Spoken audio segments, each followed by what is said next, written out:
스펙 제로, 정보 제로, 그야말로 취업 준비 제로인 취준생을 위한 취업정보쇼 취업을 부탁해. 네, 오늘도 취업의 문을 향해 힘차게 달려볼까요?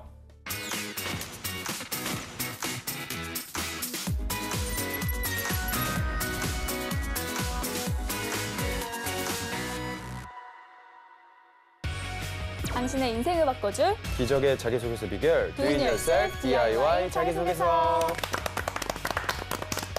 네, 각종 취업 정보와 자기소개서 작성에 대한 궁금증 취준생과 함께 알아봅니다. 오늘은 박지원 학생 나왔습니다. 안녕하세요. 네, 안녕하세요. 박지원입니다. 네, 그리고 자기소개서의 모든 것을 알려줄 취업 컨설턴트 강민혁, 안정현 멘토님 모셨습니다. 안녕하세요. 네, 안녕하십니까. 취업 컨설턴트 강민혁입니다. 안녕하세요. 안정영입니다.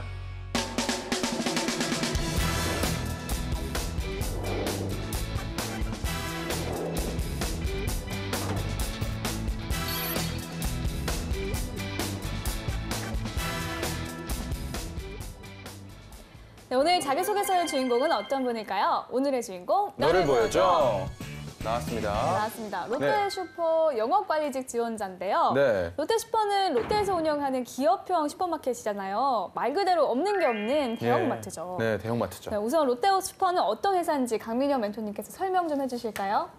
일단 말 그대로 이렇게 설명할 게 많이 없는 네. 그런 회사일 정도로 네. 우리 소비자뿐만 아니라 이제 지원자들에게 굉장히 친숙한 이제 회사라고 보시면 될 것 같은데요. 롯데 쇼핑의 이제 슈퍼마켓에서 본부 내에 있는 기업형 슈퍼마켓이고요. 예. 2017년도 기준으로 약 전국에 600여 개가 넘는 말 그대로 대형 슈퍼 브랜드라고 보시면 될 것 같습니다. 네, 이 슈퍼하면 딱 떠오르는 게 있죠. 이 군것질거리, 이제 과자, 음료수, 빵, 초콜릿, 뭐 저는 뭐 젤리 먹을 거가 계속 네. 먼저 떠오르거든요. 네. 저희가 지금 배고플 시간이라 그러니까요, 그런 배고플 것 같은데 만약에 재정 씨가 롯데 네. 슈퍼에 딱 입사를 했어요. 네. 입사 선물로 지금부터 원하는 거를 마음껏 먹게 해준다고 하면 뭐 고를 것 같아요? 저는 요즘 또 이제 아주 최첨단으로 나온 제품들이 최첨단? 있어요. 냉동식품이 냉동만두가 거의 그냥 빚은 만두랑 거의 비슷하게 나오거든요. 그래서 냉동만두를 너무나도 좋아하고 우리 또 다른 분들, 우리 지원 학생님 어떤 푸드 좋아하세요? 저는 두부를 좋아해서 네, 두부만 왕창 가지고 오지 않을까 생각을 합니다. 두부를 또 좋아하시구나. 우리 또 멘토님들 또 마트 가면 또 뭘 좋아하세요? 맥주죠? 예. 또 맥주죠. 맥주죠, 맥주. 예. 몇 캔 사면은 좀 10,000원이고 막 이런 거. 네, 그 뭐 이렇게 막 땅콩 이렇게 붙어 있는 것들 있잖아요. 네, 그런 거 위주로 집중 공략하고 있습니다. 실속형이시네요. 우리 제일 궁금한 안 멘토님. 저는 소주입니다. 저는 꼭 소주를 삽니다. 설마 팩소주는 네, 화끈한데요? 리터로 된 소주 삽니다. 네. 이 롯데 슈퍼의 채용을 위해서 알아둬야 할 것이 바로 이 롯데 슈퍼의 인재상일 예. 텐데요. 어떤 게 있을까요, 안멘토님? 굉장히 좀 재밌어요. 롯데 슈퍼라서 인재상이 슈퍼입니다. S는 스마트해서 지혜롭고 현명한 인재고요. 네. U는 언리미티드에서 무한한 잠재력을 가진 인재, P는 퍼포먼스에서 성과지향적인 인재, E는 에듀케이티드에서 학습지향적인 인재, 마지막 R은 리스폰저블해서 책임감 있는 인재라고 우선 이러한 인재상을 이렇게 센스 있게 뽑아냈다라고 하는 롯데의 유연성을 굉장히 칭찬하고 싶습니다. 네. 네. 자, 그렇다면 지원자의 관련 직무에 얼마나 적합한지 프로필부터 살펴볼게요. 네. 여성분이시고요. 취미와 특기가 운동, 요가입니다. 전공은 중국어와 국제경영을 복수 전공했고요. 학점은 3.55점, 2018년 2월 졸업 예정이라고 하네요. 그리고 어학 점수가 토익이 840점, 토익 스피킹이 170점 레벨 7이고요. 신 HSK 6급입니다. 대내외 활동으로는 한국장학재단 멘토링, 그리고 중어 연극 동아리, 그리고 국경 어학연수, 반포 종합사회복지관의 대내외 활동이 있고요.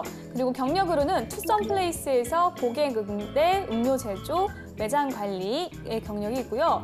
볼라레 액세서리, 그리고 주빌레 액세서리에서 판매 업무를 했다고 합니다. 네, 자격증과 수상 경력이 따로 없다는 게 눈에 들어옵니다. 네. 대부분의 대학생들은 자격증 하나 정도는 따야 된다고 생각을 해서 굉장히 열심히 준비를 하잖아요. 네. 보시기에 어떠신가요?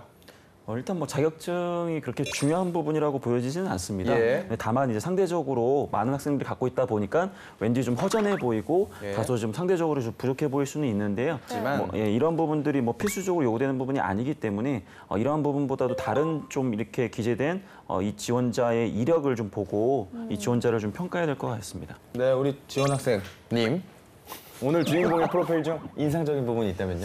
저는 경력 부분이 눈에 띄는데요. 네. 뭐 그렇다 할 인턴 활동은 없는데 예. 아르바이트를 보시면 전부 다 이제 영업 쪽에 맞춰서 준비를 했다는 걸 알 수 있어서 이런 경험들이 자기소개서 쓸 때는 좋은 강점이 되지 않을까 생각합니다. 네, 알겠습니다. 자, 그러면 본격적으로 자기소개서를 보면서 지원 분야에 적합한 인재인지 확인해 보겠습니다.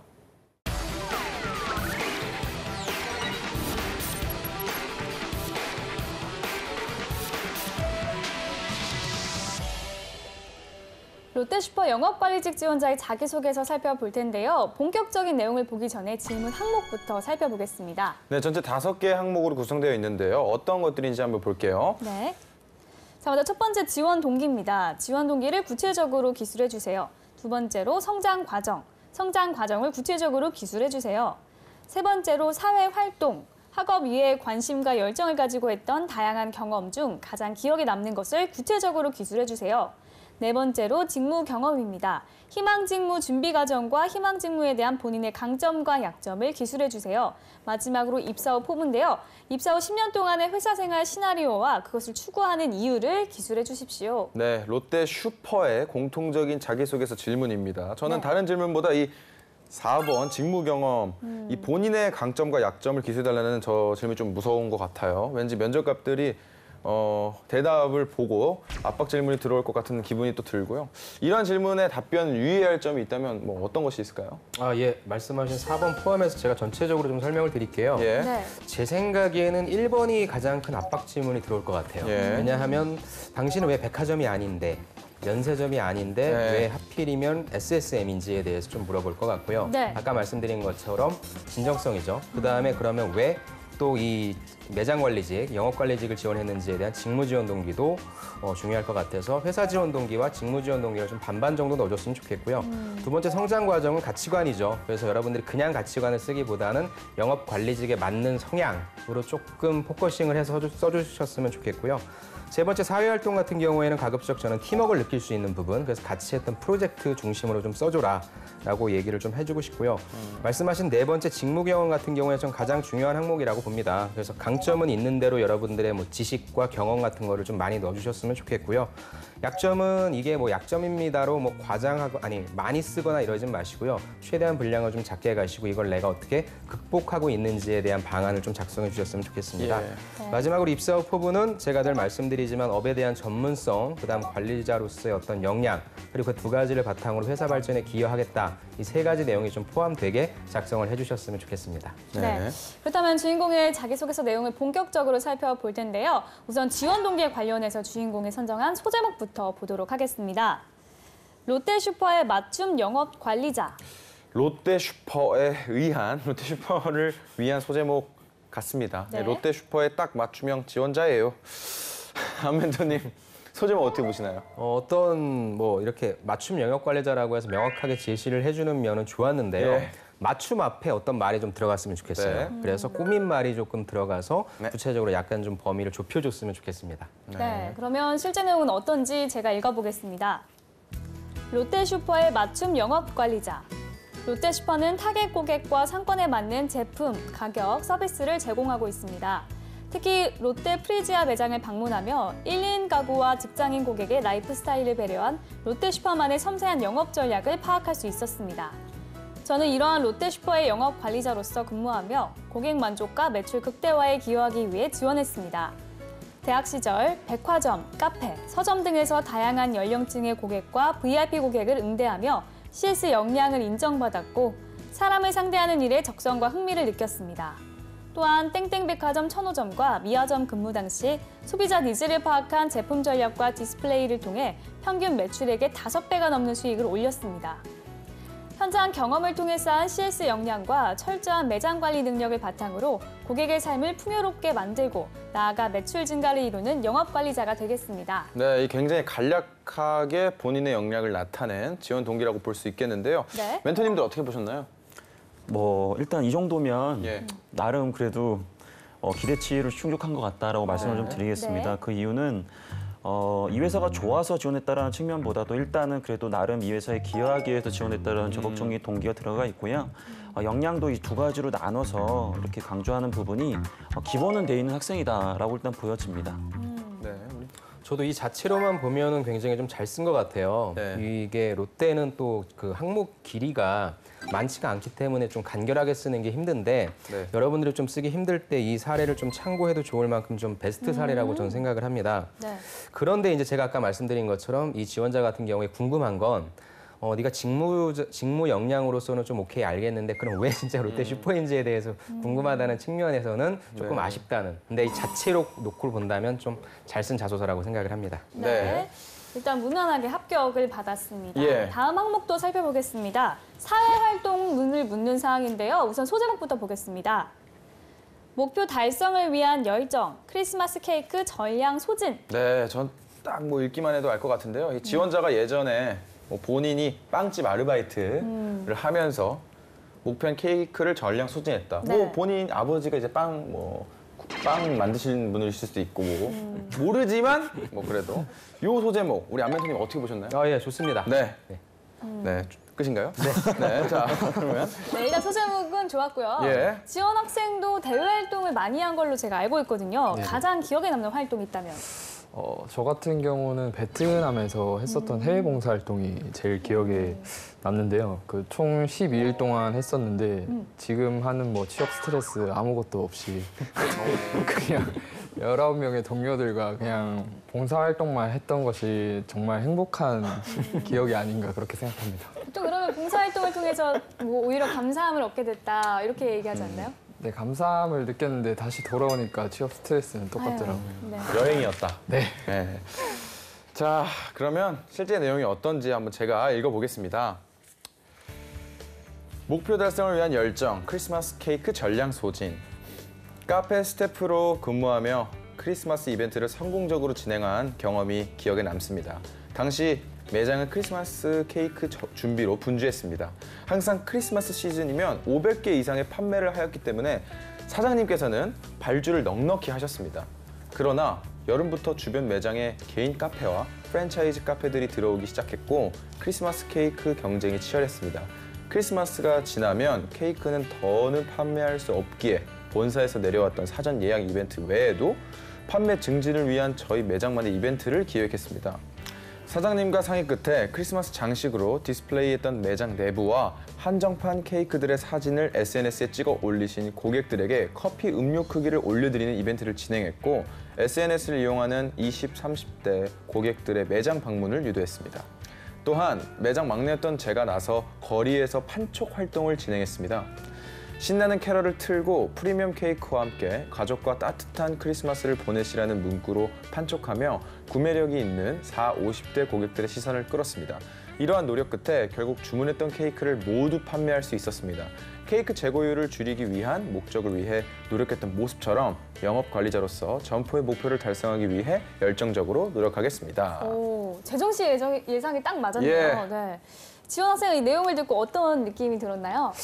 분명 영업관리직을 지원하면서 이러한 판매 경험 작성 방식이 도움이 된다는 느낌이 들었는데 네. 다만 대내외 활동도 많이 한 부분들이 있어서 그러한 것들도 다양하게 풀어나갔으면 어땠을까라는 생각을 했습니다. 이 케이크의 재고율을 줄이기 위해서 노력을 한 거죠. 이게 네. 좋았는데 성과가 이렇게 뭔가 두루뭉술해가지고 표현한 것 같은 느낌이 있습니다. 숫자로 명확하게 표현한다면 좋을 것 같다라는 생각도 있고요. 우리 강 멘토님 어떻게 보시죠?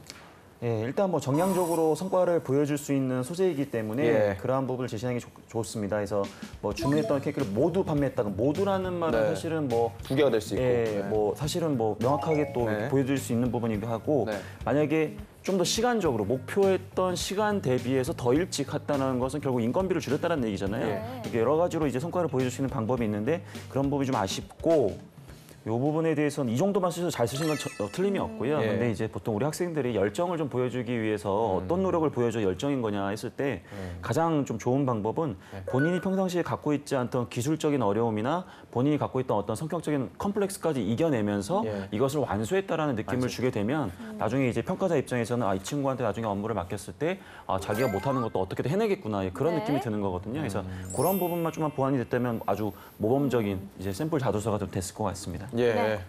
자, 롯데슈퍼 영업관리직 지원자의 자기소개서 살펴보고 있는데요. 여기서 잠깐 주인공의 자기소개서를 더 매력적으로 바꿔줄 문장 표현 살펴보겠습니다.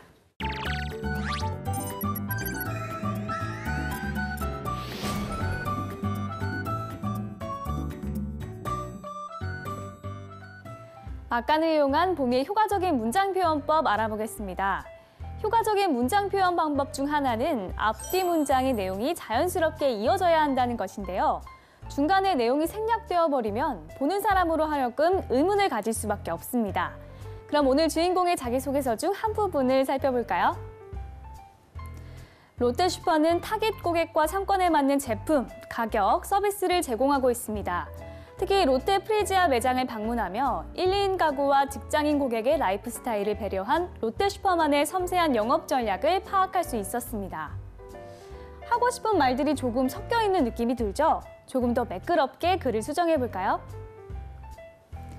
특히 롯데 프리지아는 국내 최초 냉동식품 전문점임을 증명하듯 1, 2인 가구와 직장인 고객의 라이프 스타일을 배려한 롯데슈퍼만의 섬세한 영업 전략 매장임을 파악할 수 있었습니다. 어떤가요? 글이 조금 더 친절해진 느낌이 들지 않나요? 너무 많은 내용을 담으려고 하는 글도 문제지만 필요한 내용이 제대로 담겨있지 않은 글도 문제입니다. 조금만 더 친절한 글쓰기를 하면 어떨까요? 네, 보미 씨가 효과적인 문장 표현을 전해드렸습니다. 계속해서 자기소개서 다음 항목을 보겠습니다. 직무 경험에 관한 질문 사항인데요. 롯데슈퍼는 희망 직무에 대한 본인의 강점과 약점을 기술해달라고 했습니다. 우리 강 멘토님, 본인의 강점과 약점을 적절하게 섞어서 글을 작성할 때 어떤 식으로 써야 보다 효과적이게 내가 돋보일 수 있을까요? 일단 강점이라는 부분은 후천적인 노력에 의해서 지속적으로 개발되는 역량에 포함되는 내용이라고 좀 보여지거든요. 소재는 크게 중요하지 않습니다. 물론 직무 관련된 소재에서 강점이 발휘됐다면 더 좋은 평가를 받을 수는 있겠죠. 중요한 것은 대부분의 학생들은 강점에 좋은 걸 잡습니다. 분석력, 커뮤니케이션, 리더십, 고객 등등등이 많이 있는데 중요한 건 그러한 강점이 정말로 적절하게 행동으로 옮겨졌고 성과로 이어지느냐에 대한 부분이거든요. 네. 그 부분을 좀 강조했으면 좋겠고 약점 같은 경우에도 지원 직무에 꼭 필요한 부분이긴 한데 내가 아직 그 부분이 부족해서 최근부터 계속해서 그 부분을 노력하고 있다는 걸 좀 보여주면 좋은데 가급적이면 나만 갖고 있는 약점이 아니라 지원 신입생이라면 이 지원자 같은 경우에는 대부분 갖고 있지 않은 현장 경험이라든지 아니면 예를 들어가지고 지원 직무와 좀 유관된 직무에 필요한 강점을 좀 얘기하면서 그런 부분들까지 좀 보완할 수 있다고 한다면 이 친구가 굉장히 본인이 뭐가 부족한지 알고 있고 입사 후에 뭘 챙겨야 되는지 알고 있구나 이 센스가 있다라고 좀 평가를 해주겠죠. 예. 네. 자, 그럼 내용은 어떤지 재정 씨가 한번 읽어주시죠. 네. 강점, 분석력과 소비자 니즈 파악. 일 매출 500만 원 달성. 땡땡 백화점 A점과 B점에서 주얼리 행사 판매 업무를 진행하며 이러한 강점을 통해 평소 매출의 5배가 넘는 수익을 올린 경험이 있습니다. A점과 B점은 지점별로 고객의 연령층과 소비 패턴이 달랐습니다. A점은 영캐주얼 매장에 위치해 주요 고객이 20, 30대였고 젊은 고객들의 이목을 끌기 위해 드라마 학교의 협찬 제품과 자체 제작 상품 위주로 진열해 특이한 제품들을 보며 많이 구매해 가셨습니다. B점에서는 핸드백, 여성 정장 매장들이 입점된 2층 부스에서 판매를 진행했고 상대적으로 연령층이 높은 고객들을 대상으로 자수정, 자개 등 원석 제품 판매를 진행했습니다. 종류별로 진열된 원석 제품에 호의적으로 반응하셨고 원석별 특징과 효능을 설명해 드리며 합리적인 구매를 이끌었습니다. 이처럼 다양한 고객 응대를 통해 고객 지향적 사고를 쌓았고 꼼꼼한 점포, 소비자 분석을 통해 매출 증대를 끌어냈습니다. 이러한 강점을 활용하여 롯데슈퍼의 매출 극대화를 이루겠습니다. 약점, 초반에 늦은 업무 속도와 극복 노력. 어떠한 일을 할 때 처음부터 완벽하게 하고 싶다는 생각에 사전에 많은 정보를 수집, 분석한 후 일을 완벽하게 처리하려 합니다. 이러한 관계로 일을 시작하는데 시간이 다소 오래 걸릴 때가 있습니다. 그러나 신속함이 요구되는 다양한 판매 아르바이트를 하며 이러한 약점을 고쳐나가고 있습니다. 완벽함을 놓치지는 않지만 융통성을 가지며 업무 속도를 줄여나가겠습니다. 네, 오늘의 지원자 역시 강점의 글자 수를 조금 더 할애해서 작성을 예. 했습니다. 네. 안정현 멘토님 전반적으로 어떻게 평가하시나요? 저는 좀 잘 쓴 것 같다고 생각합니다. 예. 이 친구는 좀 글을 쓸 줄 아는 친구 같고요. 특히나 구조를 잘 잡아서 어떤 식으로 서술해야 되는지에 대한 방법론을 좀 아는 것 같습니다. 먼저 또 두괄식 구성이 좀 좋았고요. 그다음에 그거에 관련된 분석력에 관련된 내용, 그다음에 소비자 니즈 파악에 관련된 내용도 나와서 좋았는데 저는 이거 좀 다른 부분이긴 한데 땡땡백화점 A점, B점 하지 말고요. 그냥 상호를 노출시켜도 되니까 그렇게 좀 노출을 시키셨으면 좋겠습니다. 네. 약점 같은 경우에도 제가 말씀을 드리면 비율 구성도 좋아요. 제가 아까 말씀드린 것처럼 약점을 굳이 많이 쓸 필요는 없거든요. 이 정도의 비율도 좋고요. 이 내용도 제가 보면 한 90개 정도 본 것 같아요. 이런 똑같은 내용을. 그래서 굳이 여러분들이 약점을 새로운 내용 쓰려고 하지 마시고요. 이 정도 깊이와 수준으로 약점 그냥 쓰시면 어찌됐건 약점은 여러분들이 면접장 가면 압박 면접용이거든요. 이거. 네. 그러니까 이런 식으로 쓰면 그냥 무난하게 처리될 수 있는 부분이라 약점도 이런 식으로 쓰시면 좋을 것 같습니다. 네. 위의 내용을 이제 면접 할 때 예상되는 질문들이 어떤 것들이 또 있을까요? 일단 기본적으로 저는 이 친구가 매출과 수익의 예. 이 차이를 좀 이해하고 있는지를 좀 공격을 좀 하고 싶은 게 네.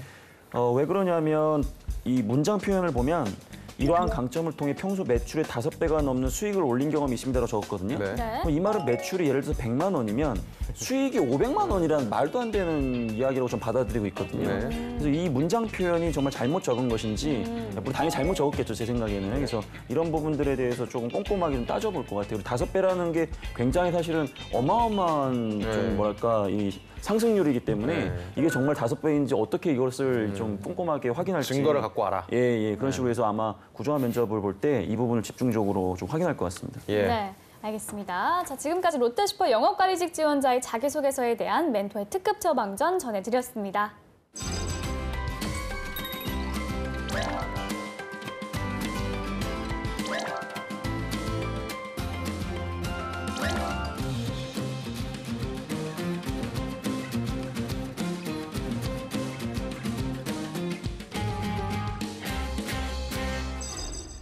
네, 이번에는 지원 학생이 준비했는데요. 오늘 살펴본 자기소개서 항목 중 한 항목을 직접 써왔죠? 네, 사회활동과 관련해서 멘토님이 주신 사전 코멘트를 바탕으로 작성해 보았습니다. 네, 멘토님이 사전 코멘트로 어떤 내용을 주셨나요? 네, 먼저 첫 번째로 스타 방식으로 작성할 것, 두 번째로 배경과 맡은 과제는 간단하게 언급, 세 번째로 문제점이 무엇인지 구체적으로 제시하고, 네 번째로 그걸 해결하기 위해 어떻게 했는지 구체적으로 제시하여라. 마지막으로 마지막 결론을 통해 배운 점을 제시하라고 하셨습니다. 예. 네, 멘토님이 5가지 조언을 잘 담아냈는지 한번 읽어주시죠. 네. 대학 생활 중 국내에서 여러 가지 봉사활동을 했었지만 저의 기억에 가장 남는 것은 딱 한 번 기회가 있었던 해외 봉사활동입니다. 때는 2017년 1월, 베트남으로 해외 봉사를 하던 때였습니다. 레크레이션 팀장이라는 직책을 맡고 해외로 떠났던 저는 베트남 초등학교 아이들의 놀이 구성에 대한 메인 역할과 팀원들의 사기 증진이라는 숨은 역할이 있었습니다. 출발하기 전부터 사기가 넘쳐났던 팀이었기에 사기 증진은 따로 생각할 필요가 없었다고 여겼었지만 큰 오산이었습니다. 총 12일 동안의 일정에서 중반이 넘어가자 교육, 문화, 건축 봉사 등 갑작스러운 육체적, 정신적 스트레스에 거의 대부분의 팀원들이 힘들고 지쳐하며 몇몇은 열사병에 쓰러지기도 하였습니다. 저는 날마다 나름대로 하이파이브하기, 칭찬해주기, 마니또 등 다양한 방법들을 생각하며 팀원들의 사기를 복돋아 주었습니다. 그 순간순간만큼은 행복해 보였지만 다시금 힘들어하는 팀원들을 보고 간사님과의 면담을 요청했습니다. 그래서 저는 간사님에게 7일째 되는 날 밤 회의 직후 레크레이션을 진행하여 이긴 팀에게는 화채를, 진 팀에게도 화채를 주는 사기 증진 방안을 말씀드렸습니다. 간사님은 흔쾌히 그 방안을 수락하셨고 저는 스케치북과 매직 하나만으로 생각해낼 수 있는 모든 게임들을 생각해내었고 그날 밤 바로 레크레이션을 진행하였습니다. 결과는 대성공이었습니다. 게임을 하면서 서로 재미를 느낄 수 있었고 이기고 지고를 떠나 모두에게 맛있는 화채를 주는 반전으로 더욱 돈독해질 수 있었습니다. 저는 20명의 팀원 중 한 명이었지만 제가 맡은 역할에서의 책임을 다하며 책임감을 기를 수 있었고 보이지 않는 역할까지 완벽하게 수행하며 믿음을 줄 수 있었습니다. 이러한 저의 강점들을 토대로 영업의 직무에서 책임을 다하는 사람이 되겠습니다. 네. 지원 학생의 자기소개서 살펴봤는데요. 사전 코멘트 주신 안정희 멘토님께서 전반적으로 평가해 주시죠. 좋습니다. 오늘 좀 전반적으로 자소서 내용이 전 다 좋은 것 같아요. 그러니까 이 내용이 뭐 맞다 틀리다를 떠나서 네. 저는 좀 스토리텔링하는 역량을 좀 보고 싶었는데 그런 면에 있어서 좀 머릿속으로 쫙 그려지는 것 같고 좋았습니다. 먼저 첫 번째 문단 같은 경우에는 배경 제시와 인물 제시가 나왔어요. 그런데 저는 여기서 좋았던 단어가 보통 메인 역할만 얘기를 하는데 숨은 역할도 있었다라고 하는 표현이 좀 좋았고요. 두 번째 이제 문제가 등장하죠. 두 번째 문단에서. 그리고 세 번째 문단에서 이 문제를 해결하기 위한 본인의 액션 플랜이 시작이 됩니다. 그리고 이제 그 다음 문단에서 구체적으로 어떻게 했는지에 대한 액션 과정이 나오고요. 특히 여기에서도 사기 증진 방안이라고 하는 이 키워드도 좀 좋았던 것 같아요. 그래서 마지막으로 이 자체의 결과를 한번 얘기를 해줬고요. 그다음에 이 결과를 바탕으로 또 배운 점까지 제시해서 저는 우리 지원 학생이 쓴 자소서 중에서 제일 잘 쓴 자소서가 아닌가 그런 생각이 들 정도로 굉장히 잘 썼습니다. 네. 아낌없는 칭찬을 받은 지원 학생의 네. 자기소개서까지 살펴봤습니다. 네. 오늘은 롯데슈퍼 영업관리직 지원자의 자기소개서 살펴봤는데요. 오늘의 주인공이 궁금해하는 점이 있다고 합니다. 예. 인턴이나 대외활동 경험이 많이 약해서 서류 불합격률이 높은 것인지 궁금합니다. 라고 보내줬거든요. 네, 이 지원자가 정말 고민이 많았던 것 같아요. 우리 강 멘토님 어떻게 생각하시죠? 일단은 안타깝죠. 뭐 지금 지원자들이 뭐 부족한 게 많아서 지금 불합격하는 게 아니라 상대적으로 이제 좀 더 준비된 경쟁자들이 많다라는 부분이 좀 네. 이런 결과가 나오는 건데요. 일단은 이 지원자 같은 경우에 학점도 그냥 평균 정도고 뭐 추가적으로 강점이라고 하는 건 이제 어학에 대한 부분이긴 하지만 영업관리 직무가 어학이 최우선은 아니거든요. 그리고 경험이 많이 있지만 사실은 이력서상에는 뭐 아르바이트 같은 경우에는 아예 기재를 하지 못하게 하는 회사들도 꽤 많아요. 그럼 결과적으로 이 직무에서 어필할 수 있는 부분은 인턴이나 다소 좀 공적인 경험인데 아무래도 이제 그런 부분들을 이제 갖고 있지 못하다 보니까 자꾸 이제 그런 쪽으로 좀 걱정을 하고 계신 것 같은데 그 부분은 좀 인정을 좀 해야 될 것 같고 자기소개서나 이런 부분에 좀 더 영업인으로서의 그런 모습을 좀 더 드러내는데 좀 중점을 맞춰서 지원을 좀 더 폭넓게 많이 하시는 것을 저는 제안드리고 싶습니다. 네. 자, 이렇게 해서 오늘은 롯데슈퍼 영업관리직 지원자의 자기소개서 살펴봤습니다. 탄탄한 자기소개서로 취업의 꿈을 이루시길 바라면서 DIY 자기소개서 오늘 순서는 여기서 마치겠습니다. 감사합니다. 감사합니다.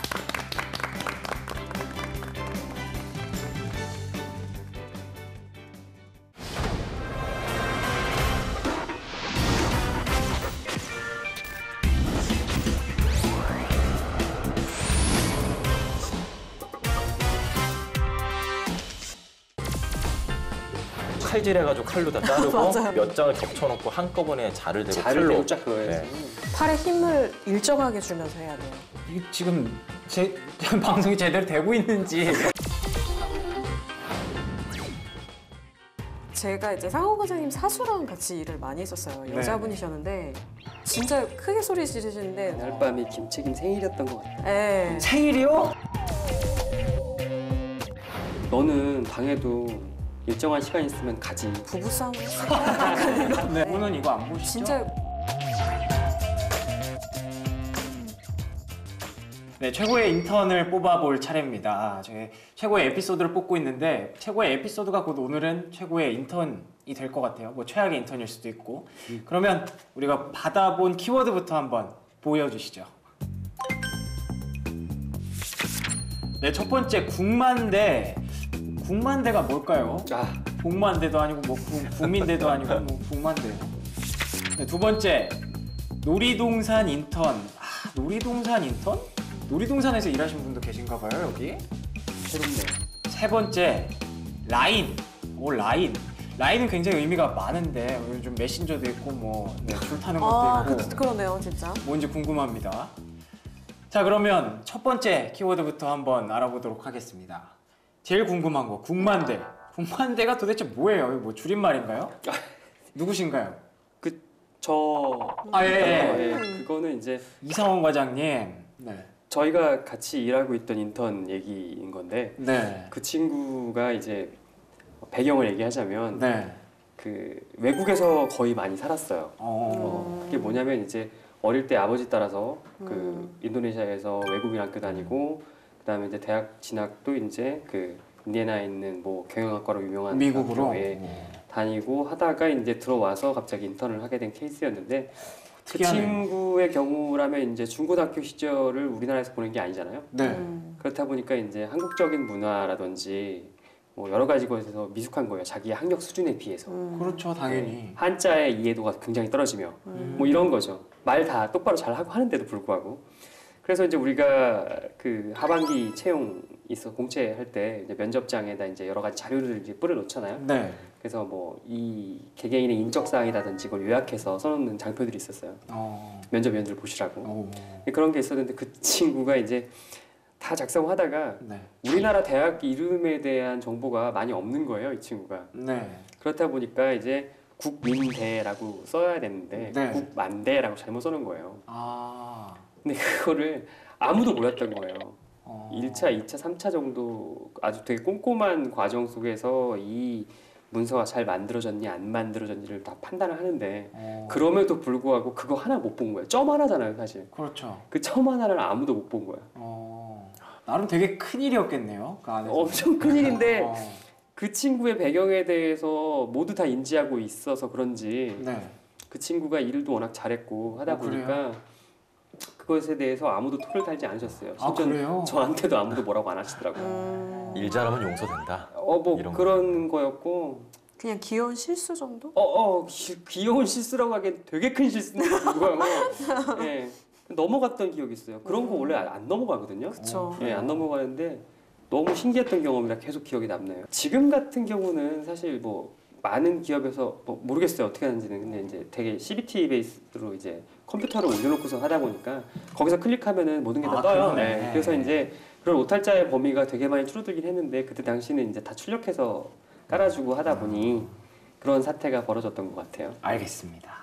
그러면 두 번째 놀이동산 인턴 얘기 굉장히 궁금한데요. 이건 누구가? 네, 접니다. 네. 네. 놀이동산 인턴이 네. 부장님이라고요? 놀이동산, 그러니까 뭐 제가 같이 재직 당시에 네. 바로 정말 저와 함께 일을 했던 인턴분입니다. 대학교 3학년을 마치고 오신 4학년 가기 전에 네. 오신 인턴분, 여성분이셨어요. 네. 근데 뭐 그 놀이동산이라는 게 그 뭐 이모 어떤 저 용인에 있는 그런 놀이동산이랑은 전혀 관계가 없고요. 없어요? 네, 왜 놀이동산 인턴이라는 제목을 붙였냐면은 네. 이분이 인사를 정말 놀이동산처럼 하세요. 안녕하십니까. 네, 근데 이건데 네, 보통 뭐 저도 이제 놀이동산이 뭐지? 하면 보통 이렇게 얘기하거나 뭐 안녕 이렇게 얘기하잖아요. 근데 네. 그게 아니더라고요. 이분을 뭔가요? 보니까 그럼요. 그 회사가 그 뭐 여의도에 있는 뭐 이제 그 동일한 빌딩이 2개 있는 그런 이제 회사가 있어요. 네네. 거기서 근무할 당시에 쌍둥이. 예, 그 쌍둥이인데 거기서 이제 엘리베이터 타고 이제 올라와요. 네. 그럼 올라온 다음에 엘리베이터를 내리면은 이제 그 사무실로 들어가기 위해서는 또 하나의 이제 유리문이 있습니다. 찍고 들어. 예, 그 아이디 카드를 찍고 이제 들어가는데 아침에 출근하면은 이제 이 친구 항상 먼저 일찍 와가지고 그 유리문 앞에 대기를 하고 있는 겁니다. 그러면서 거기까지는 좋죠. 그럴 수 있죠. 그러면서 뭐 안녕하세요 또는 뭐 안녕하세요 뭐 이럴 수 있잖아요. 또 놀이동산이니까 뭐 안녕하세요 이럴 수도 있는데. 뭐 이럴 수도 없어요. 회사에서 사실 그렇죠. 안녕하세요. 네. 낯선해요, 되게. 낯서는. 근데 문제는 이분이 문제는 아니죠. 굉장히 좋았던 게 이 팔의 위치가 틀립니다. 팔이 이렇게 아니라 일단 어깨를 들어야 됩니다. 죄송합니다, 제가. 어깨를 들어야 되고요. 그 다음에 약간 45도 뚫린 다음에 이 상태에서 손목만으로 안녕하세요 이렇게 해야 되는 거예요. 네, 그러니까 이게 이 팔 드는 게 이제 핵심이에요. 근데 이 인사를 아침에 출근할 때마다 모든 그 직원들한테 안녕하세요 이렇게 하고 있는 거예요. 인턴이요? 네, 인턴이. 사무실에 몇 명 있었어요? 사무실 거기가 한 층에 100명. 그러니까요. 굉장히 많습니다. 근데 다 이제 문이 2개라서 이쪽에 가시는 분이고 이쪽에 가시는 분인데 이제 저희 사무실에 그러니까 저희 책상에 있는 그쪽 그 앞에 서가지고 이제 인사를 하시는 거예요. 왜 그러셨을까요? 근데 그분은 그게 뭔가 밝게 인사하는 게 되게 좋다고 배웠다. 근데 그 인사하는 게 뭔가 어디서 배우셨는지 모르겠지만 근데 굉장히 반응이 좋았어요. 물론 이제 반응이 좋았어요? 네, 어떤 어르신분들은 좀 저 사람 왜 이래 이런 분들도 계셨지만은 또 저도 그랬고 또 젊은 분들은 또 다 굉장히 좋아하시더라고요. 근데 그 좀 공통점이 뭐냐면은 이 친구도 일을 굉장히 잘했어요. 네, 그래서 뭔가 맡겨놓으면은 정말 잘하고 근데 또 그 친구는 좀 그 인턴분은 좀 어떤 좀 성향이 틀린 게 어떤 뭐 댄스 같은 것도 좋아하고 근데 아직도 저랑 연락을 하고 있습니다. 굉장히 죄송한데 한 가지만 여쭤봐도 되나요? 혹시 미인이신가요? 예. 아 여자분이셨어요. 여성분이셨고 네. 네, 제가 봤을 때는 미인입니다. 네, 알겠습니다. 네. 영수 씨 이렇게 마무리를 지어보네요. 아 근데 저도 질문하고 싶었어요. 네, 그런데 그죠? 사실 이렇게 하는 거를 좋아하기 힘들거든요. 네. 네. 근데 이게 그 웃음이란 게 이게 가식적인지 아닌지가 드러나잖아요. 근데 그 인턴분 같은 경우는 그 표정 자체가 정말로 뭔가 화나고 이 사람을 좀 기분 좋게 해주고 싶다.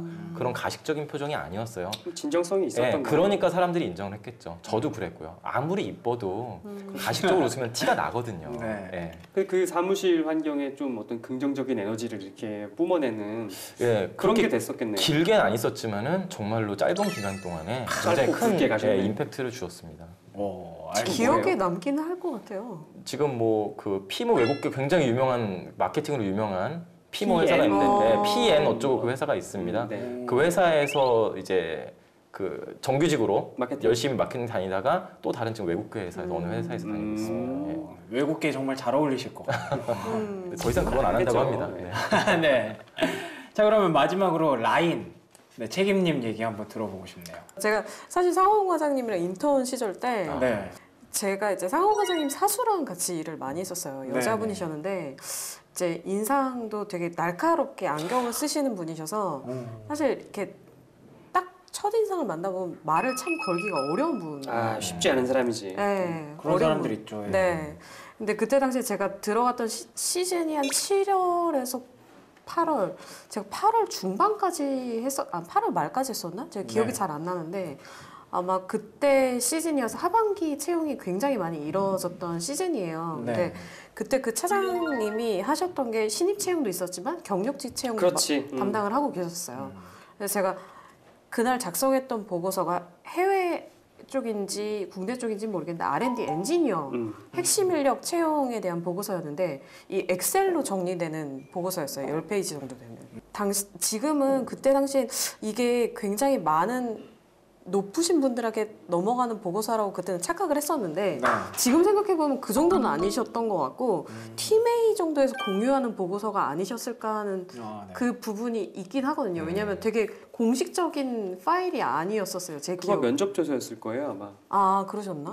이 사람의 이름부터 해서 인적사항이 나오고 이 사람이 어떤 평가를 받았는지가 쭉쭉 나와서 뭐 점수가 최종적으로 몇 가지 나왔니 뭐 이거를 맞아요. 한 7, 80개에서 한 150개 정도의 사람을 쭉 열거해가지고 써놓는 그런 거였을 거예요. 맞아요. 네. 그런데요. 그 결과에 대한 그 집계였기 때문에 뭐 이렇게 공식적인 석상에서의 발표 자료가 아니었어요. 네. 근데 이제 테두리가 엑셀은 이제 얇게 들어가는 선이 있고 굵게 들어가는 선이 있고 여러 선이 있잖아요. 이중선도 있고. 네, 이중선도 있고. 근데 그걸 되게 스트릭하게 보시는 분이셨어요. 그 차장님이. 네.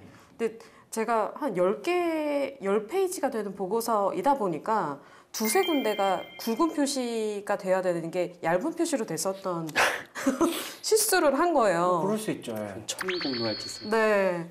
근데 되게 천인공노할 짓이라고요? 그렇죠. 문서의 생명인데. 근데 그 네. 팀의 분위기도 그렇고 사실 대기업 모든 기업들이 사실 문서의 형식에 굉장히 많이 신경을 써요. 그렇군요. 예. 그래서 제가 실수를 한 점은 인정을 했는데 사실 그때 차장님 혼내셨던 방식이 너무 저한테는 힘들었었어요. 좀 다른 사람들이 다 들리게 큰 소리로 그때 좀 많이 혼내셨었거든요. 그날 밤이 김책임 생일이었던 것 같다. 네. 생일이요? 그래서 그날 솔직히 진짜 크게 소리 지르시는데 속으로 진짜 욕 한 3번 했거든요. 기억이 나요. 그 네. 장면이 밤에 기억이 나서. 네. 그것도 어떻게 또 넘기셨어요? 그냥 내가 이기나 네가 이기나 한번 해보자. 약간 와. 이런 마인드로 했어요. 솔직히. 그냥 여기서 내가 지면 일을 끝내지 않고 가면 네. 제가 오히려 프로페셔널하지 못하다라는 생각이 좀 들었었어서. 인턴인데도? 네. 와. 아니 뭐 그럴 수밖에 없는 상황까지 이제 드라이브를 하시니까. 예. 근데 저도 지금 문득 그때 기억이 막 나는 게 뭐냐면 김책임이 엄청 당하고 있었어요. 네. 당하고 있었는데 무슨 생각이 들었냐면 너는 당해도 일정한 시간 있으면 가지. 이 계약 기간 끝날 거 아니에요. 그럼 갈 거 아니야 얘는. 그분은 이거 안 보시죠? 안 볼 거예요. 아, 네. 나는 저 사람이랑 계속 언제까지 같이 있을지 모르는데 네. 넌 참 좋겠다라는 생각을 했던 게 기억이 나요. 네, 알겠습니다. 아 그리고 심지어 저 혼내실 때 그 위에 부장님이나 뭐 다 계시지. 다 계시는데 말지 못하시는 약간 분위기. 그러니까 그만큼 분위기에서 실무적인 책임자로서의 권한이 되게 많으셨던 분이기도 그 하고. 사람들은 잘한다고 했을 거야. 당시 박 대리가 일 잘한다고 생각을 했을 거예요. 엄청 무서웠나 보네요, 그 상황이. 네. 우리 하드했어, 되게 그때는. 되게 하드했었어요. 근데 궁금한 게 있는데요. 그때 그 꾸중을 들으시면서 내가 그렇게 잘못한 건가라는 생각 안 하셨어요? 당연히 지금 생각해 보면 한마디 했을 거예요. 나중에 그 대리님께 네. 뭐 그렇게까지 공개 속상해서 저를 그러셨어야 됐냐. 아, 네. 그러니까 제가 정규직 전환이 안 된다는 걸 아니까. 그랬을 텐데 그때 당시에는 이제 저도 재학 시절이었고 네. 어렸지. 네, 어렸어요. 그 제가 선 하나 때문에 왜 이러나 싶지 않으셨어요? 사실 지금 생각해 보면 개인적으로 저분이 되게 그때 결혼하시고 나서였거든요. 네. 결혼했을 네. 때였지. 그래서 혹시 부부싸움을 했을까? 약간 이런, 네. 이런 생각을 하기도 했죠. 그래서 반대로 그럼 지금은 어떠세요? 만약에 인턴이 들어와서 라인을 실수했다.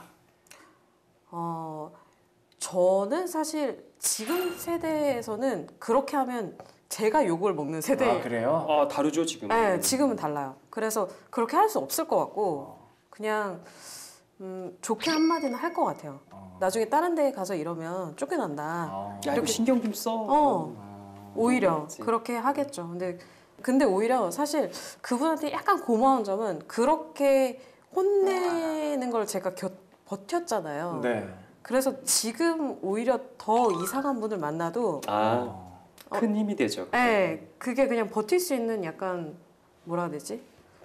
그냥 힘이 생기지. 네, 힘이 생기고. 김책임님은 정말 멘탈이 대단하신 것 같아요. 네, 무슨 일을 해도 무슨 힘든 상황을 겪어도 거기서 다 뭔가 하나씩 빼오시는 것 아니 같아요. 여보세요. 지금 나를 생각해줘야 돼. 왜요? 책임은 그거 하고 갔지. 네. 나는 그 사람이 계속 같이 있었어. 그 얘기는 또 다음 주에 또 들어보도록 하겠습니다. 듣지 맙시다. 네, 알겠습니다. 그래서 김책임님이 오늘 너무 얘기를 진정성 있게 해주셔서 그러네요. 저는 이 불꽃을 마야. 김책임님께 드리도록 하겠습니다. 와, 네. 감사합니다. 첫 불이세요. 네, 좋은데요? 근데 그 김책임님 말씀을 좀 많이 들어보니까 인턴을 아까는 뭐 그 허드렛 일만 많이 한다 이런 얘기가 갔었는데 김책임님 같은 경우에는 되게 다양한 일을 하신 것 같아요. 사실 인턴의 몸으로 사용하는 업무는 사실 뭐 비율로 따지자고 하면 40% 정도 되고 60, 그래요? 네, 60% 정도 제가 했었던 경우에는 네. 저는 이제 하반기 시즌에서 신입 채용에 대한 서류 작업이라던가 네. 이력서 검토도 저는 해봤었어요. 그래서 진짜요? 인턴 때? 이거 다 나오지. 네. 상원 과장님이랑 같이 분배해가지고 그치 날 알아서 했었지. 네. 그리고 해외 인력들에서 뭐 어떤 한 분야에 채용을 해야 된다 그러면 네. 이 분야에서 좀 저명 있는 학교들은 어디가 있는지 뭐 다 이런 나오지. 네, 이런 리서치 작업도 해본 적도 있었고 또 그리고 하반기 시즌에 이제 신입 채용을 하게 되면 면접장에서 이제 안내하는 일을 그것도 정말 큰 네, 도움 될 것 같은데요. 정규 직원도 당연히 나와서 하지만 그냥 같이 뛰었어. 네, 같이 해요. 그래서 그런 부분들에 있어서는 이렇게 면접이 다 프로세스가 진행이 되는구나. 그리고 이런 부분에서는 이렇게 행동을 해야 되는구나. 네. 라는 부분들을 간접적으로 많이 경험했죠. 학부생 입장에서는 되게 네. 남을 만한 어떤 그 경험을 했던 게 되겠죠. 그러니까요. 다른 면접 갔을 때 할 말이 정말 많을 것 같은데요. 네. 그리고 네. 또 제가 또 경험했던 게 많은 취준생들이 좋아하는 S그룹이었기 때문에 그러니까요. 그치. 네. 네. 그래서 더 좀 피와 살이 되는 약간 경험이었었던 것 같아요. 참 인턴 하는 게 도움이 많이 되긴 되네요. 어쨌든. 네. 네, 근데 이렇게 두 분은 정말 굉장히 대기업에서 하신 거잖아요, 인턴을. 근데 요즘 제 친구들을 봐도 뭐 친구들도 뭐 취업한 친구들도 많지만 중소기업 인턴은 약간 좀 기피하는 경향이 좀 있더라고요. 그래서 중소기업 인턴은 혹시 뭐 또 도움이 안 될까 싶기도 한데. 저는 모든 인턴은 도움이 된다고 생각을 해요. 아 그래요? 근데 물론 인턴십이라는 타이틀을 얻기 위해서는 도움이 안 되는 인턴들도 많겠죠. 예를 들어 어떤 유통업계에 지원을 한다. 그러면 다 편의점에서 다 편의점 사장님들한테 가서 돈 안 줘도 되니까 나 여기서 뭐 하루 동안만 알바를 하게 해달라. 네. 문호동으로 내가 하겠다. 뭐 이런 분들도 되게 많다고 하더라고요. 근데 전 이게 너무 안타까운 거예요. 왜요? 왜냐면 이분들은 목적이 나는 뭐 예를 들어 뭐 A라는 편의점에 지원하기 위해서 네. A라는 난 편의점 그 실제 거기서 대리점에서 내가 일을 해봤다. 네.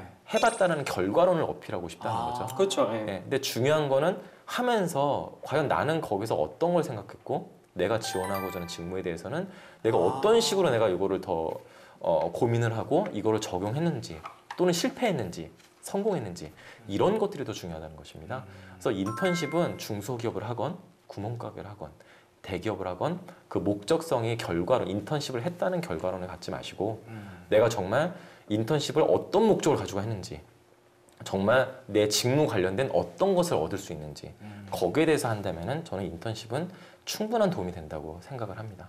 다만 이제 명석 씨가 이제 그 명석 씨 친구분들 얘기를 하면서 나왔던 그 중소기업에 대한 기피 현상 뭐 이런 거에 대해서 아마 우려를 하는 친구들이 많은데 뭐 지금 제 친구들뿐만 아니라 전반적으로 굉장히 그럴 거예요. 많은 취준생들이 그렇죠. 왜 그러냐면 이제 아무래도 대기업이라는 그 상대적으로 잘 정비된 시스템, 일에 대한 체계, 뭐 아래날의 분배, 뭐 이런 것까지 네. 그 인턴의 그 최하단부까지 내려갈 때까지 그게 이제 나름 체계적으로 많이 정리가 되어 있어요. 네. 그간의 수많았던 실패와 이런 시도들을 통해서 그래서 이런 일을 시켜야 되고 여기까지 시키지 말아야 되고 이런 그렇죠. 선들이 많이 마련이 돼 있단 말이에요. 근데 이제 상대적으로 그런 체계가 많이 지금 완성이 되어 있지 않거나 네. 지금 막 개발하고 있는 이제 소단위의 스타트업이라든지 이런 경우에는 그런 게 많이 준비가 안 되는 상태일 수밖에 없어요. 네. 그런 상태에서 인턴이라는 것을 뛰어들다 보면 아마도 이제 여러분들께서 쉽게 우려할 수 있는 노동력의 그 심한 착취라든지 이런 걸 걱정할 수 있고 또는 우리가 지금까지 많이 얘기했었던 그런 진짜 허드렛 일만 하다가 네. 오는 그런 상황이 발생할 수가 있을 뿐이에요. 근데 그런 것 때문에 아마 여러 친구들이 이제 그 중소기업이라는 곳이라든지 스타트업 가서 이제 인턴을 쉽게 한다는 게 좀 대기업에 비해서 상대적으로 좀 꺼려진다. 메리트가 좀 없어 보이기도 하고. 네, 물론 뭐 메리트 얘기를 하자면 아무래도 대기업 타이틀을 달고 있는 그러니까요. 인턴십에서 하는 게 이제 간판으로서의 역할을 할 수가 있는 건 사실이니까 예, 그런 프로세스를 내가 겪어서 해봤다라는 것까지 될 수 있으나 네. 원론적으로 또 이제 부장님께서 말씀하신 거랑 연계를 짓다 보면은 네. 그게 본질적인 거거든요, 사실. 맞습니다. 기업에서 요구하는 그 우리 취업 준비생의 어떤 역량이라고 하면은 네. 뭐 대단한 직무적인 역량 이런 건 사실 전공에서 끝났어요, 기본이. 그게 아니라 문제 해결하는 역량인 거예요, 문제 해결 역량.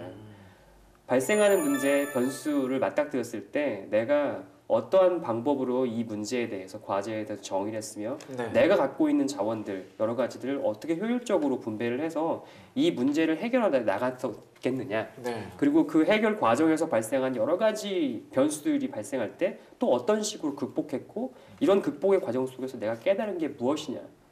그 깨달음을 가지고 내가 얻어가는 걸 바탕으로 해서 이런 직무에 지원함에 있어서 큰 메리트를 가질 수밖에 없지 않겠느냐를 어필하게 되는 그런 스토리가 돼야 된다는 거죠. 네. 그리고 중견기업에서 중견기업이나 중소기업에서 인턴을 할 경우에는 네. 사실 대기업 같은 경우는 좀 한정된 업무를 배울 수밖에 없는 상황이에요. 아, 그래요? 아까 시스템이 많이 그렇게 정비가 되어 있기 때문에 그 범위가 딱딱 정해져 있긴 하잖아요. 대단히 분업화된 거예요. 그쵸. 하나. 네. 네. 근데 중견기업에서 인턴을 하게 되면 여러 업무를 좀 해볼 수 있는 장점이 있거든요. 오히려 장점이 될 수도 있다. 네. 그렇기 때문에 그거에서 본인이 배울 수 있는 부분은 선택적으로 배우겠다는 생각으로 임해보는 것이 더 좋을 것 같아요. 너무 겁먹을 필요 없겠네. 근데 그 참 좋은 말씀이긴 한데 이게 맞아요. 참 그 많이 분업이 되어 있는 곳과 그렇지 않은 곳과의 차이는 뭐 비단 인턴 경험뿐만 아니라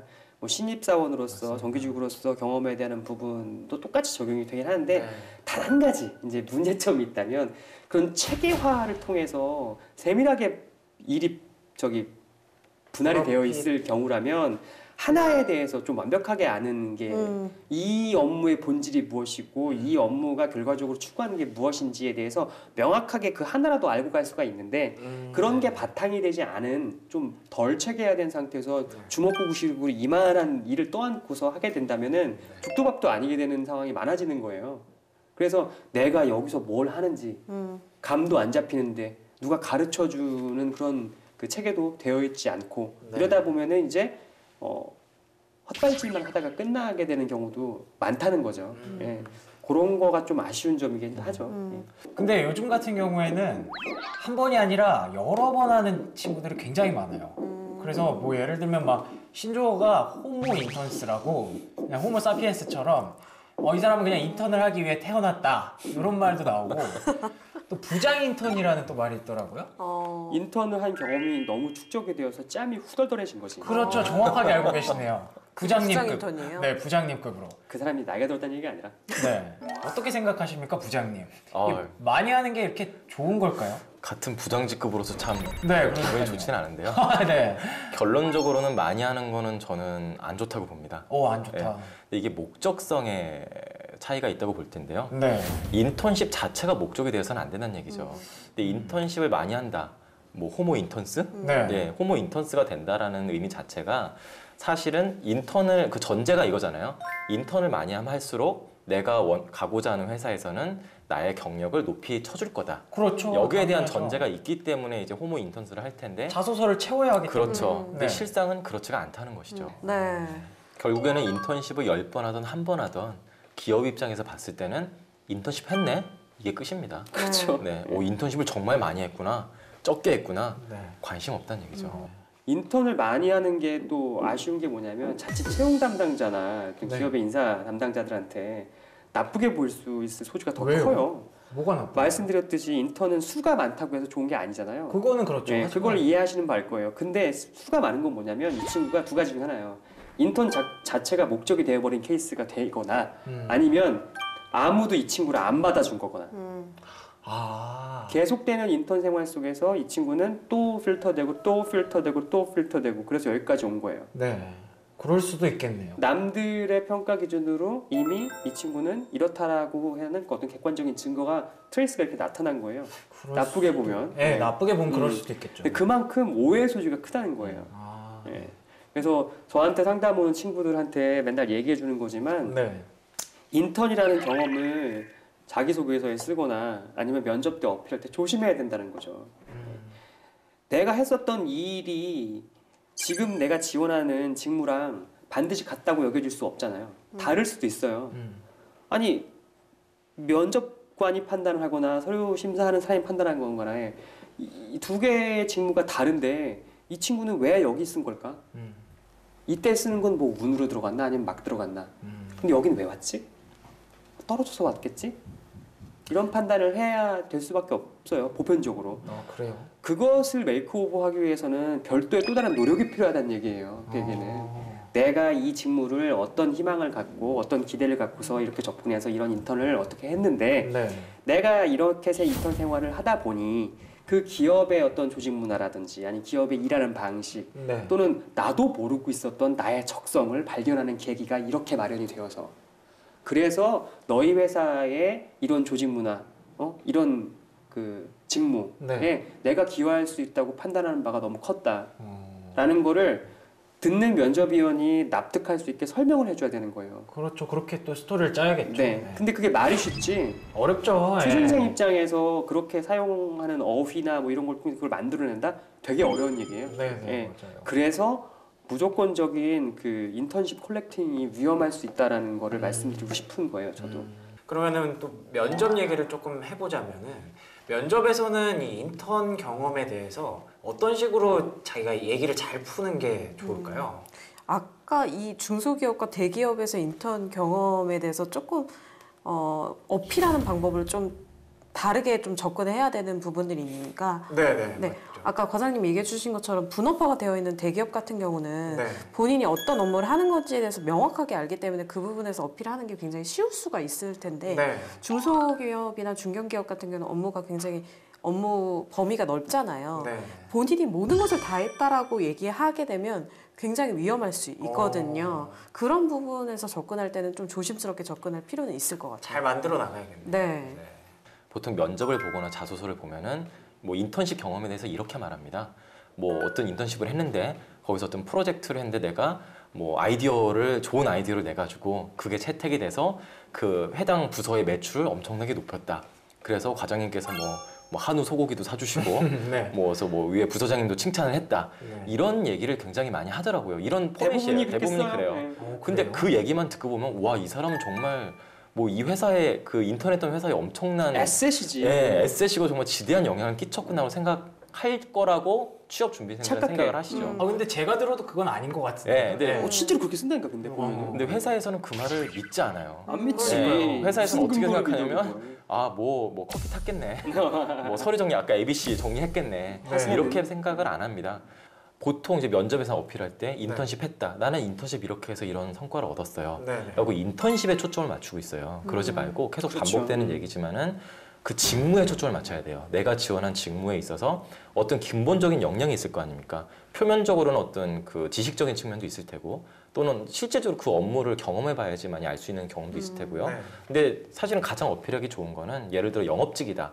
그러면 뭐 커뮤니케이션 역량도 필요하고 정말 어떤 좀 적극적인 성격도 필요하고 이런 게 있어야 될 거 아닙니까? 그렇겠죠. 내가 인턴십을 하면서 이런 업무를 하는 동안에 이런 식으로 내가 커뮤니케이션을 했습니다.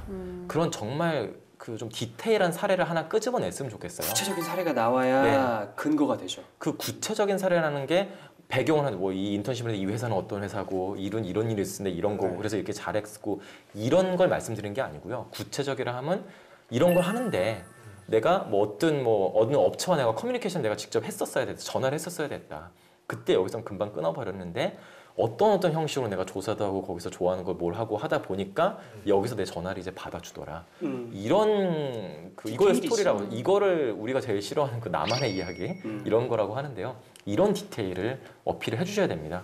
인턴을 했다 안 했다가 중요한 게 아니라 하면서 내가 어떤 역량을 얻었는지 그 커뮤니케이션 스킬인지 또는 적극성인지 이런 사례를 말씀하시는 게 훨씬 그 좋습니다. 면접장 그 특정 직무를 면접을 하게 되는 면접위원들의 구성 자체도 해당하는 직무의 업무를 수행한 지 적어도 10년 이상 그렇죠. 되신 분들이 앉아 계세요.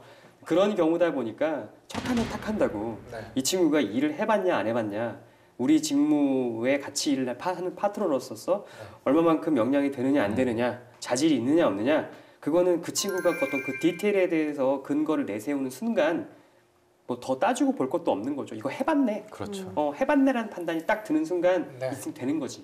예. 네. 인턴을 할 때 자체의 마음가짐이 훨씬 중요하네요. 네. 면접을 어떻게 보느냐보다 인턴을 할 때 내가 좀 더 뭔가를 얻어가야겠다. 계속해서 탐구를 하고 공부를 더 하고 네, 능동적으로 이렇게 인턴 생활을 하는 게 앞으로 계속해서 도움이 될 것 같다라는 생각이 들고요.